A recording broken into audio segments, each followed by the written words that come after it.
Hello students, welcome to UP sciences. O level series का lecture number 7 है और पिछले वीडियो में हमने HTML इमेज टैग तक कंप्लीट कर लिया था और इसके ऊपर हमने लिंक लगाना भी देख लिया था। इमेज के ऊपर लिंक कैसे लगाते हैं, ठीक है। और इस वीडियो में हम HTML लिस्ट से कंटिन्यू करते हैं। तो यहाँ पर सबसे पहले हम देखते हैं कि लिस्ट क्या होती है, ठीक है। तो अगर आपने MS वर्ड पे काम किया होगा, यानी word processing software MS word पे, तो वहाँ पर आपको पता होगा कि जब भी आप कोई नोट्स या कंपोजिंग किसी तरह की करते हैं तो वहाँ पर आपको पॉइंट्स की ज़रूरत होती है या सीरियल नंबर में 1 2 3 इस तरह की ज़रूरत होती है। तो ये होती हैं आपकी लिस्ट, ठीक है। तो इसी तरह से अगर आपको अपने वेब पेज में भी लिस्ट जोड़नी हो तो कैसे जोड़ेंगे, तो उसके लिए यहाँ पर टैग दिए गए हैं, ठीक है। तो यहाँ पर आपका दिया गया है UL, OL और LI। यहाँ पर ये 3 मेन टैग हैं जिनके जरिए आप लिस्ट क्रिएट करते हैं। तो सबसे पहले यहाँ पर HTML list are defined with a UL, ठीक है। UL का मतलब होता है अनऑर्डर लिस्ट, ठीक है। यहाँ पर अनऑर्डर का मतलब इसमें बुलेट आती हैं आपकी, ठीक है। आपके जो सर्कल होते हैं, ठीक है, इस टाइप के, या स्क्वायर होते हैं, ठीक है, इस टाइप के, ठीक है। तो ये क्या होती हैं, ये आपकी अनऑर्डर लिस्ट होती है। इसमें कोई ऑर्डर नहीं होता। ऑर्डर क्या होता है, 1 2 3 4 या फिर ABCD, ठीक है, या फिर रोमन में हो, ठीक है। तो ये आपके ऑर्डर्ड होते हैं, ठीक है। जबकि यहाँ पर इसमें कोई ऑर्डर नहीं होता है। तो अगर आप UL का यूज करेंगे तो अनऑर्डर लिस्ट बनेगी, और अगर आप OL का यूज करेंगे तो ये ऑर्डर लिस्ट बनेगी, जिसमें आप नंबर या ABCD या किसी का भी इस्तेमाल कर सकते हैं, ठीक है। और जो LI होता है ये दोनों में इस्तेमाल होता है, ठीक है। LI से मतलब लिस्ट क्रिएट होती है। अगर आपने ऊपर OL टैग ओपन किया होगा तो उसमें जो है आपकी जो LI बनेगी वो आपकी ऑर्डर में बनेगी, और अगर आपने UL टैग ओपन किया होगा तो अनऑर्डर में बनेगी। दोनों में हमें LI टैग ही यूज करना होता है। चलिए इसको प्रैक्टिकली देखते हैं और यहाँ पर नीचे देखते हैं। देखिए यहाँ पर बताया गया है, इसमें आपको क्या करना होगा, यहाँ पर HTML और बॉडी टैग आपका ओपन हुआ है, लास्ट में यहाँ पर ये बंद हो गया। इसमें देखिए बीच में हेड टैग ओपन नहीं किया गया है। तो सिंपल है, मतलब हमने बताया था कि हेड टैग जब हम ओरिजिनल काम करते हैं तो वहाँ पर सारी चीज़ें मेंटेन रखते हैं। अभी तो यहाँ पर हम सीख रहे हैं, ठीक है। तो जितना जरूरी है बस उतने ही टैग यहाँ पर हम डिक्लेयर करते हैं। तो यहाँ पर बॉडी टैग में डायरेक्टली यहाँ पर एक हेडिंग ले ली गई है, जिसमें यहाँ पर साफ साफ लिखा हुआ है एन अनऑर्डर HTML लिस्ट, जिसमें यहाँ पर हमने UL टैग को ओपन किया और यहाँ पर बंद कर दिया। बीच में यहाँ पर हमने LI 3 यहाँ पर यूज किए हैं, और इसी तरह से यहाँ पर दूसरी हेडिंग है जिसमें हमने यहाँ पर OL टैग ओपन किया और ये आपका, और इसमें यहाँ पर LI यूज किए हैं, ठीक है। तो इसका आउटपुट आप यहाँ पर देख सकते हैं। ये आपकी हेडिंग का आउटपुट है, और ये जो UL और यहाँ पर ये ओपन हुआ और क्लोज हुआ, ये सिर्फ बताता है कि आपकी LI जो है वो किस तरह की क्रिएट होंगी, ठीक है। और यहाँ पर ये आपका हेडिंग 2 है, और ये आपका OL बताता है कि ये ऑर्डर में होंगी, और यहाँ पर ये बाय डिफ़ॉल्ट इसका जो ऑर्डर होता है वो 1 2 और 3 होता है, ठीक है। मतलब 1 2 3 4 होता है नंबर में बाय डिफ़ॉल्ट। बाकी आप इसका एट्रीब्यूट लगा करके चेंज कर सकते हैं कि ABCD में चाहिए, रोमन में चाहिए। और इसी तरह से जो बाय डिफ़ॉल्ट इसका होता है, ये आपकी ये सर्कल में बुलेट होती है इस टाइप की, और बाकी इसमें भी आप चेंज कर सकते हैं, ठीक है। इनके एट्रीब्यूट होते हैं, उसके बारे में भी हम बात करेंगे। तो चलिए इसको यहाँ पर प्रैक्टिकली देखते हैं। तो यहाँ पर हम अपना कोड ओपन करते हैं Notepad++, और ये डायरेक्ट फाइल यहाँ पर ओपन हो जाती है Notepad++ में। आपको भी पता होगा, ठीक है। अभी तक आपने प्रैक्टिकल किया होगा तो पता चल गया होगा। लास्ट टाइम हम जब नोटपैड क्लोज करते हैं तो ऑटोमेटिक वो फाइल ओपन करके दे देता है जब भी हम खोलेंगे उसको। तो ये काम करते हैं कि यहाँ पर बहुत सारा कोड लिखा है, इसमें कुछ चीज़ें हम हटा देते हैं यहाँ पर, ठीक है। जैसे हमने यहाँ पर ये 2 लाइनें हटा दिया, और लिंक टैग को भी हटा देते हैं या पड़ा रहने देते हैं, ठीक है, कोई इशू नहीं। तो अब यहाँ से हम स्टार्ट करते हैं। तो यहाँ पर हम ओपन करेंगे UL। सबसे पहले यहाँ पर हम UL के बारे में देखते हैं। तो यहाँ पर हम ओपन करेंगे UL, ठीक है, और एंटर करेंगे। यहाँ पर हम UL को क्लोज कर देंगे, ठीक है। और बीच में यहाँ पर टैब बटन प्रेस करेंगे और आगे बढ़ेंगे। यहाँ पर हम लगाएंगे LI टैग, और यहाँ पर हम साथ ही साथ LI को क्लोज भी कर देंगे, ठीक है। और बीच में यहाँ पर हमें जो भी चाहिए, ठीक है, लिस्ट में यहाँ पर हमें क्या चाहिए, मान लेते हैं कि यहाँ पर पहले एक हेडिंग दे देते हैं ताकि समझ में आए कि यहाँ पर लिस्ट जो है वो किसके लिए बन रही है, ठीक है। तो यहाँ पर हमने H2 हेडिंग दे दी एक, ताकि जो है थोड़ा सा छोटा लिखे, ठीक है। और इसके अंदर यहाँ पर हमने दे दिया आवर कंप्यूटर कोर्स, ठीक है, ठीक है, आवर कंप्यूटर कोर्सेज। और यहाँ पर हम उसकी लिस्ट बना देंगे अनऑर्डर लिस्ट, ठीक है। अनऑर्डर या फिर ऑर्डर कुछ भी बना सकते हैं। और यहाँ पर अब हम स्टार्ट करेंगे हमारे जो कोर्सेज हैं ADCA, और इसी तरह से यहाँ पर हम फिर से LI टैग ओपन करेंगे, या फिर आप चाहें तो इसी को कॉपी कर लें, ठीक है। इसको क्या कर ले, कॉपी और पेस्ट, फिर एंटर, पेस्ट, फिर एंटर, फिर पेस्ट, ठीक है। आप जितने कोर्स यहाँ पर जितनी लिस्ट चाहते हैं कॉपी पेस्ट कर लें, और फिर बीच का जो कंटेंट है आप फटाफट बदलते रहें, ठीक है। तो ये एक शॉर्टकट मेथड है। हाँ, शॉर्टकट क्या है इसमें, मतलब ये तो आपको यूज़ करना ही है, क्योंकि हर बार कोड को टाइप नहीं करना होता, ठीक है, ताकि आप स्पीड से काम कर सकें। उसके बाद अगला कोर्स, ठीक है। तो यहाँ पर हमने क्या किया, सारे कोर्स की एक लिस्ट बना दी। सिंपल था। यहाँ पर हमने UL ओपन किया और UL क्लोज कर दिया, और बीच में LI टैग का इस्तेमाल किया, और इसको हमने फाइनली सेव किया। और अब चलते हैं, इसको रन करते हैं। तो यहाँ पर ये जो हमारा पेज है यहाँ पर है, index.html और ये देखिए यहाँ पर आवर कंप्यूटर कोर्स ये हेडिंग है और यहाँ पर आपकी ये लिस्ट रेडी हो गई। ठीक है, अब यहाँ पर हम आगे देखेंगे फॉर्मेटिंग, जिसमें इसको बोल्ड इटैलिक करना, ठीक है, और इसका साइज वगैरह कैसे बड़ा किया जाता है, ये सारी चीज़ें हम देखेंगे आगे आने वाले वीडियोस में। फिलहाल यहाँ पर हमने UL देखा, अब देखते हैं आगे OL। ठीक है, तो इसी को अगर हम चेंज कर दें, अभी यहाँ पर हम लगा दें OL, ठीक है, O, और यहाँ पर भी इसको हम O कर देंगे, यानी कि ऑर्डर लिस्ट। अब इसे अगर हम सेव करते हैं तो यहाँ पर आप देखेंगे कि ये ऑर्डर में आ जाएगा। ठीक है, 1 2 3 4 5, तो समझ गए होंगे आई थिंक। तो इस तरह से यहाँ पर हम UL और OL का इस्तेमाल करते हैं। कोई कन्फ्यूजन हो तो आप कमेंट कर सकते हैं, बहुत ही सिंपल कॉन्सेप्ट था।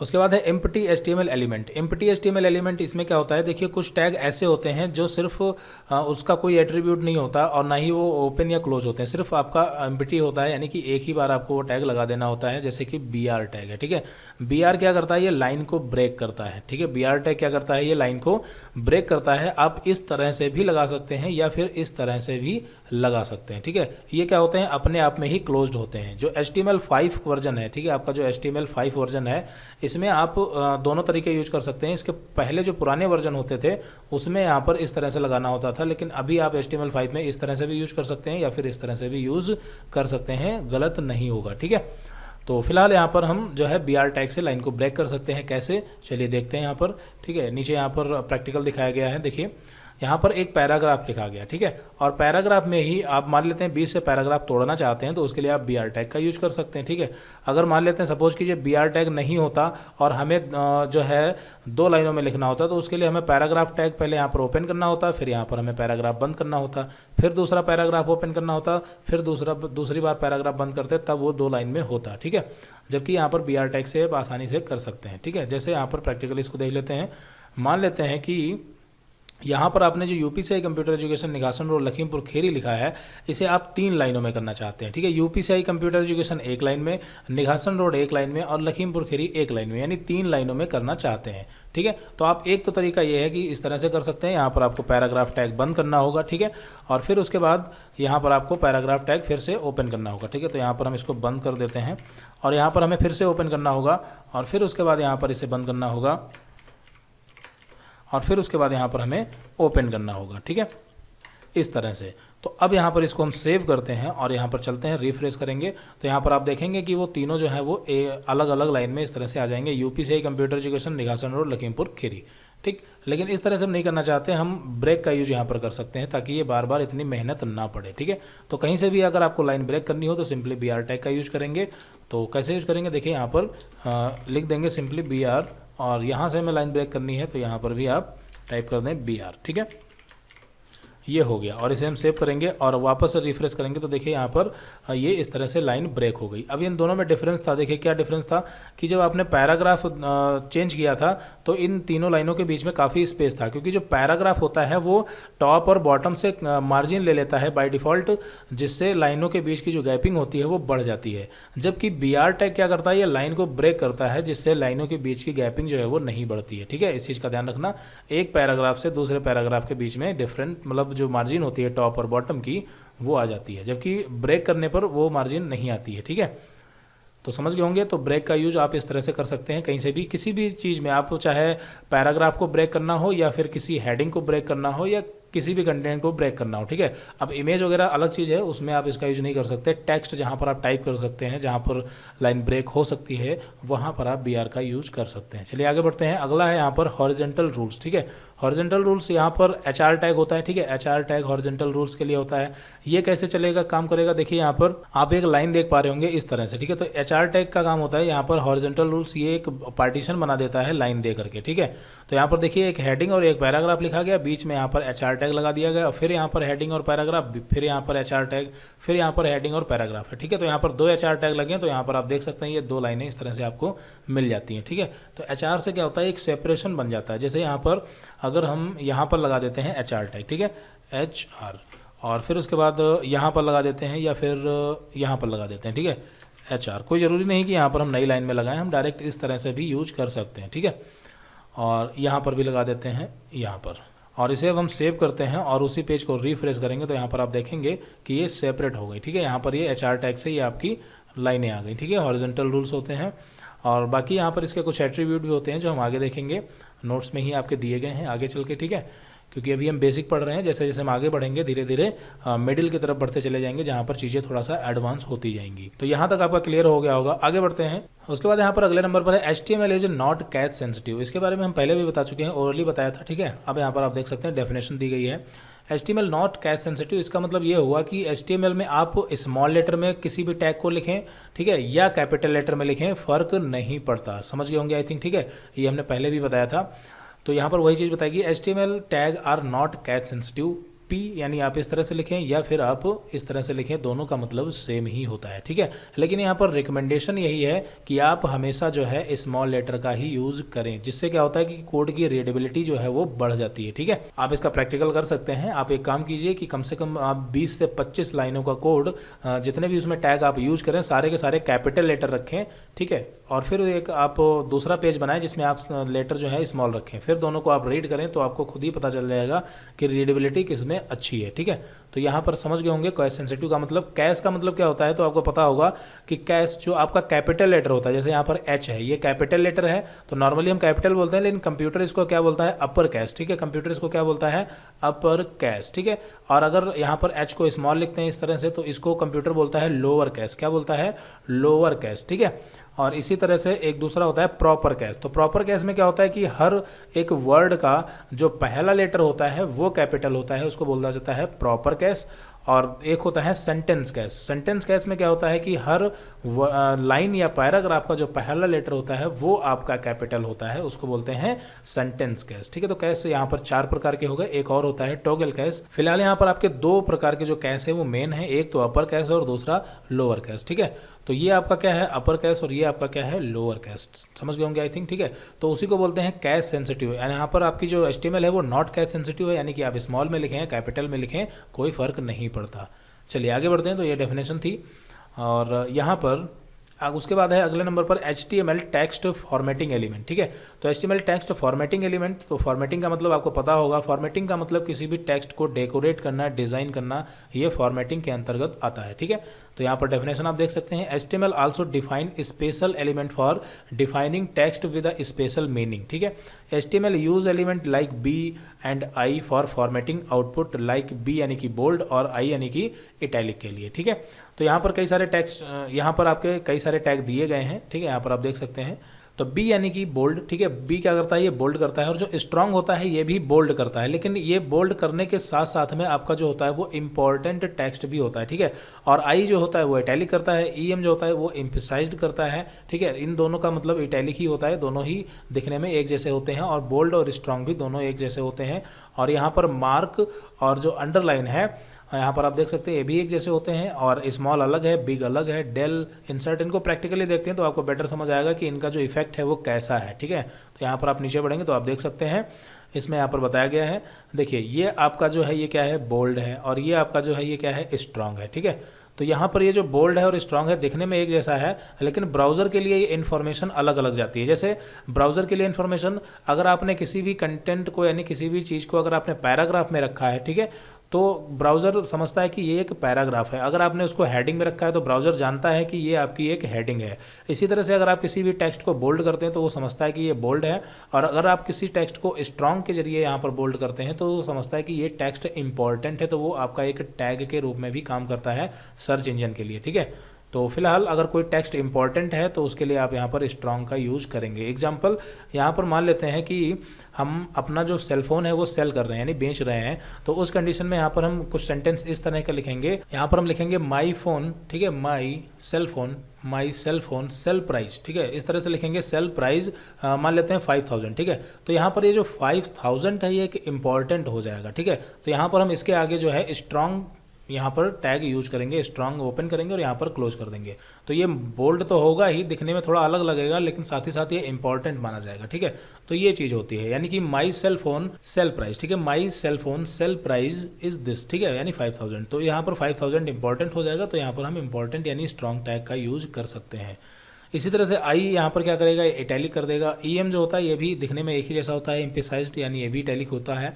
और यहाँ पर ये आपका अंडरलाइन हो गया, ठीक है। और अगर आप यहाँ पर इंसर्ट यानी कि INS यूज करेंगे तो यहाँ पर ये भी इसी तरह से आपको दिखाई देगा, ठीक है। और इसी तरह से यहाँ पर मार्क टैग का अगर आप यूज करते हैं तो ये येलो कलर से इस तरह से मार्क कर देगा, और बाकी यहाँ पर डेल का मतलब यहाँ पर ये क्या कर देगा, ये इस तरह से डिलीट कर देगा। जैसे कि आप यहाँ पर देख रहे हैं my computer price is this and this, तो यहाँ पर ये डिस्काउंट हुआ है, यानी ये आपका ये 48,000 था और फिर उसके बाद 45,000 है, तो ये क्रॉस है। ठीक है, तो इससे क्या है कि यहाँ पर आप डेल कर सकते हैं, डेल यानी कि ये क्रॉस की लाइन दे देगा। और ये चीज़ इसके लिए दूसरा एक टैग और होता है स्ट्राइक थ्रू, ठीक है, एस होता है, एस टैग होता है। तो फिलहाल यहाँ पर उसके बाद यहाँ पर दो चीज़ें और हैं, एक आपका है सुपर स्क्रिप्ट और दूसरा है आपका सब स्क्रिप्ट। ठीक है, तो ये आपका क्या है सब स्क्रिप्ट, यहाँ पर आप देख सकते हैं जो 2 नीचे दिखाई दे रहा है ये सब स्क्रिप्ट है, और ये चीज़ जो है ये आपकी क्या है, ये सुपर स्क्रिप्ट है। ठीक है, तो हमें नहीं लगता कि इसको आपको प्रैक्टिकल बताने की ज़रूरत पड़ेगी, आप इसे आराम से कर सकते हैं। बस यहाँ पर थोड़ी चीज़ें इसके बारे में बता देते हैं आपको। देखिए यहाँ पर ये पैराग्राफ टैग है और ये आपका यहाँ पर पैराग्राफ टैग क्लोज हुआ है। ठीक है, बीच में यहाँ पर ये आपका टेक्स्ट लिखा हुआ है। अब इसमें से आप जितना बोल्ड करना चाहते हैं, यानी कि लिखा हुआ जो टेक्स्ट है आप जितना बोल्ड करना चाहते हैं, उसके पहले आपको बोल्ड टैग इस तरह से ओपन करना है, और जहाँ तक आप बोल्ड करना चाहते हैं वहाँ पर आपको ये क्लोज कर देना है, सिंपल। ठीक है, बोल्ड यहाँ पर ओपन किया और यहाँ पर हमने क्लोज कर दिया, तो बीच का जो टेक्स्ट होगा वो बोल्ड हो जाएगा। सपोज कीजिए अगर यहाँ पर हम बोल्ड टैग यहाँ पर ओपन करें और इस बोल्ड टैग को यहाँ पर क्लोज ना करके बल्कि दिस टेक्स्ट और फिर यहीं पर हम इसको क्लोज कर दें, तो सिर्फ दिस टेक्स्ट जो होगा वही बोल्ड होगा, आगे का बोल्ड नहीं होगा। समझ गए होंगे आई थिंक। ठीक है, तो इस तरह से हम बोल्ड या किसी भी टैग को यूज करते हैं। Strong tag same process. ठीक है, आप स्ट्रॉन्ग टैग जहाँ पर ओपन करेंगे और जहाँ पर क्लोज करेंगे उसके बीच का जो कंटेंट होगा वो आपका स्ट्रॉन्ग यानी कि वो भी आपका बोल्ड दिखाई देगा। ठीक है, इसी तरह से इटैलिक है, तो मान लेते हैं कि यहाँ पर हमें सिर्फ जो ये टेक्स्ट लिखा है इसी को इटैलिक करना है, तो यहाँ पर आई टैग ना खोल करके यानी ओपन करके यहाँ पर हम आई टैग ओपन करेंगे और यहाँ पर हम आई टैग तुरंत बंद कर देंगे, जस्ट पहले और जस्ट बाद में, जस्ट पहले यहाँ पर ओपन करेंगे और जस्ट बाद में यहाँ पर हम बंद कर देंगे। तो इससे क्या होगा, सिर्फ टेक्स्ट जो होगा वो इटैलिक होगा, बाकी सब जो है वो इटैलिक नहीं होंगे। ठीक है, इसी तरह से एम्फसाइज्ड यानी कि ईएम टैग का यूज करेंगे, यू, इंसर्ट, मार्क और यहाँ पर ये स्मॉल। ठीक है, अब देखिए यहाँ पर जो आपका मार्क टैग है ये तो समझ आ गया होगा। आप जिस भी टेक्स्ट को मार्क करना चाहते हैं उसके पहले आप मार्क टैग ओपन करें और बाद में बंद कर दें। ठीक है, तो वो आपका जो है मार्क हो जाएगा। और स्मॉल टैग क्या होता है कि स्मॉल में क्या होता है कि देखिए आप यहाँ पर देख सकते हैं कि ये HTML थोड़ा सा स्मॉल लिखा है, ये बड़ा है और ये थोड़ा सा छोटा है और वापस से ये फिर से बड़ा है। ठीक है, तो अब इसमें है क्या, वैसे तो हम इसका फॉन्ट साइज भी छोटा कर सकते थे लेकिन फिक्स हो जाता। तो स्मॉल में क्या होता है कि आपका ये पूरा पैराग्राफ जो है इसमें आप जिस भी टेक्स्ट को स्मॉल करेंगे, जैसे आपने हमने HTML को इसको स्मॉल पहले ओपन किया बाद में बंद कर दिया तो ये स्मॉल हो गया। तो ये हमेशा, ठीक है, आप इस वाली लाइन को इसका फॉन्ट साइज आप कितना भी बड़ा कर दें लेकिन ये वाला HTML इस वाले HTML के कंपैरिजन में हमेशा छोटा ही रहेगा। समझ गए होंगे आई थिंक। ठीक है, तो ये होता है स्मॉल। इसी तरह से एक और होता है बिग। ठीक है, अभी आपको ऊपर हमने दिखाया था, तो बिग क्या करता है वो बड़ा कर देता है। अगर आप इसको बिग करते हैं यानी बिग के लिए BIG टैग है। ठीक है, यहाँ पर आप ऊपर देख सकते हैं BIG, ये आप देख सकते हैं, ये रहा। ठीक है, तो बिग से क्या होगा, आपका टेक्स्ट जो है वो बिग यानी बड़ा हो जाएगा। और ये आपके लिए वर्क दे रहे हैं, इसको हम प्रैक्टिकली आपको नहीं बताएंगे, आपके सामने सारी चीज़ें हैं, सारे नोट्स हमने डिटेल में आपको समझा दिया है, आप आसानी से कर सकते हैं। ठीक है, कोई इशू है अगर आप तो कमेंट कर सकते हैं, तो हम कोशिश करेंगे अगले वीडियो में आपको ये फिर से रिपीट करवा दें या बता दें। फिलहाल आपको ये प्रैक्टिस अपने आप करनी है और आगे बढ़ते हैं। यहाँ पर एक चीज़ यहाँ पर छूट रही है, देखिए सुपर स्क्रिप्ट और सब स्क्रिप्ट। तो वैसे तो आपको पता होगा, जैसे यहाँ पर हम अगर लिखते हैं CO2, ठीक है, तो CO2 जो होता है ये जो इसकी 2 की पोजीशन होती है ये क्या होती है, इसको बोलते हैं सब स्क्रिप्ट। क्या बोलते हैं, सब स्क्रिप्ट। ठीक है, इसका शॉर्ट फॉर्म होता है सब यानी SUB।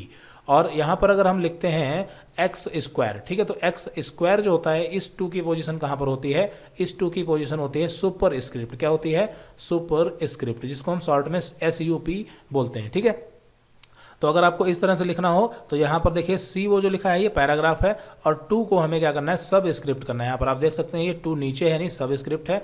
तो 2 के पहले यहाँ पर SUB टैग ओपन किया और यहाँ पर 2 के जस्ट बाद में हमने बंद कर दिया, तो 2 जो आपका है वो सब स्क्रिप्ट हो जाएगा। और इसी तरह से यहाँ पर X लिखा है जो कि पैराग्राफ है और यहाँ पर 2 को सुपर स्क्रिप्ट और यहाँ पर सुपर स्क्रिप्ट बंद कर दिया, तो ये आप 2 देख सकते हैं। तो समझ गए होंगे आई थिंक। इस तरह से यहाँ पर इसका यूज करेंगे। आगे बढ़ते हैं, अगले नंबर पर है HTML एट्रीब्यूट्स, और एट्रीब्यूट्स के बारे में हम अगली वीडियो में पढ़ेंगे पूरा डिटेल में। ठीक है, तो इस वीडियो में यहीं तक रखते हैं, मिलते हैं अगली वीडियो में। Okay, so thanks for watching this video.